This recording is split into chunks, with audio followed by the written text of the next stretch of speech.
Assalamualaikum warahmatullahi wabarakatuh. Anak-anak kelas 2 SD Ummu Aiman yang hebat dan soleh-solihah, bagaimana kabarnya hari ini? Bapak berdoa semoga kita selalu dalam keadaan sehat dan dalam lindungan Allah Subhanahu wa taala. Baiklah anak-anakku, pada mata pelajaran Akidah Akhlak semester 2 ini kita akan membahas tentang menghindari akhlak tercela berbicara kotor. Nah, telah kita ketahui bersama bahwa manusia itu adalah makhluk sosial, yang mana hal ini menunjukkan bahwa manusia itu tidak dapat hidup sendirian. Untuk itu, kerukunan di dalam pergaulan itu harus kita jaga. Nah, salah satunya yaitu dengan berbicara baik atau tidak berbicara kotor. Berbicara kotor itu merupakan akhlak tercela atau dapat disebut sebagai akhlak mazmumah. Adapun pengertian dari berbicara kotor adalah berbicara dengan menggunakan kata-kata yang tidak sopan dan tidak pantas untuk diucapkan, seperti halnya memaki-maki, membentak-bentak, ataupun mengumpat, atau memanggil seseorang dengan nama binatang dan lain sebagainya. Ayo, siapa di antara kalian yang pernah memanggil teman dengan nama hewan? Nah, kalau ada yang pernah, mulai saat ini maka harus diputus, tidak boleh mengulangi lagi. Ya, itu tidak boleh perbuatan yang tercela, ya. Nah, sebagai anak muslim, kita harus dapat menjaga lisan dari kata-kata kotor.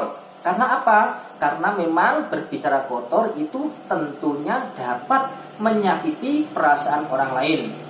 Diibaratkan lisan itu seperti pisau yang apabila salah menggunakannya tentu akan dapat melukai banyak orang. Selain itu, berbicara kotor itu termasuk perbuatan dosa dan termasuk cara syaitan untuk menjerumuskan kita. Nah, untuk itu Islam itu sangat-sangat melarang kita berbicara tidak baik atau kotor kepada orang lain. Anak-anak yang dirahmati Allah Subhanahu wa taala, Rasulullah Shallallahu alaihi wasallam mengajarkan kita untuk berbicara yang sopan. Beliau itu tidak pernah berkata kasar. Beliau juga tidak pernah berbicara jorok. Beliau selalu berkata yang baik dan tidak pernah menyakiti orang lain. Rasulullah Shallallahu alaihi wasallam pernah bersabda, "Salamatul insani fi hifdil lisani." Yang artinya apa? Yang artinya keselamatan manusia itu tergantung pada kemampuannya untuk menjaga lisan. Ya, itu hadis riwayat Bukhari Muslim. Rasulullah Shallallahu alaihi wasallam juga pernah bersabda lagi dalam hadis yang lainnya, "Man kana yu'minu billahi wal yaumil akhiri falyakul khairon aw liyasmut." Yang artinya apa? Man kana yu'minu, barang siapa yang beriman billahi kepada Allah, wal yaumil akhir, dan hari akhir, falyakul khairon, maka hendaklah berkata yang baik, auliyasmut, kalau tidak bisa diam. Hadis riwayat Bukhari Muslim. Nah, lalu kepada siapa saja kita harus berbicara yang baik itu anak-anak? Yang tentunya berbicara baik itu tentunya kepada semua orang, baik kepada teman, kepada orang lain, guru, lebih-lebih terhadap orang tua yang telah melahirkan dan merawat kita mulai bayi hingga besar, hingga sekarang. Nah, ya, anak-anak yang dirahmati Allah Subhanahu wa taala, adapun adab berbicara itu ada 7. Di antaranya yang pertama adalah berbicara yang baik saja. Jadi kalau memang tidak bisa berbicara yang baik, maka sesuai hadis Nabi yaitu auliyasmut, diam saja. Yang kedua, berbicara yang diperlukan saja. Tidak usah mengada-ngada mencari-cari bahan pembahasan. Nomor 3, adab dari berbicara adalah tidak berbicara yang sia-sia.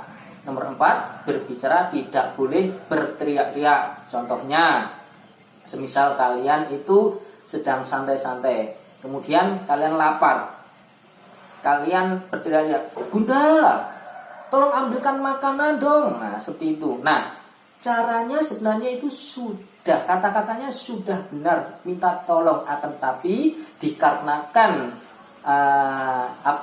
anak tersebut itu dengan cara berteriak-teriak, maka itu juga kurang bagus. Kemudian yang nomor 5 adalah mendengarkan jika diajak berbicara. Jadi kita tidak boleh menyela pembicaraan orang lain, kita dengarkan terlebih dahulu ataupun bahkan meremehkan omongan-omongan orang lain.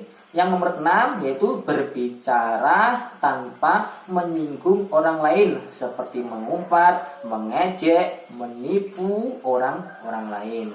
Dan yang nomor 7 adalah tidak berbisik-bisik dengan temannya apabila ada satu temannya lagi.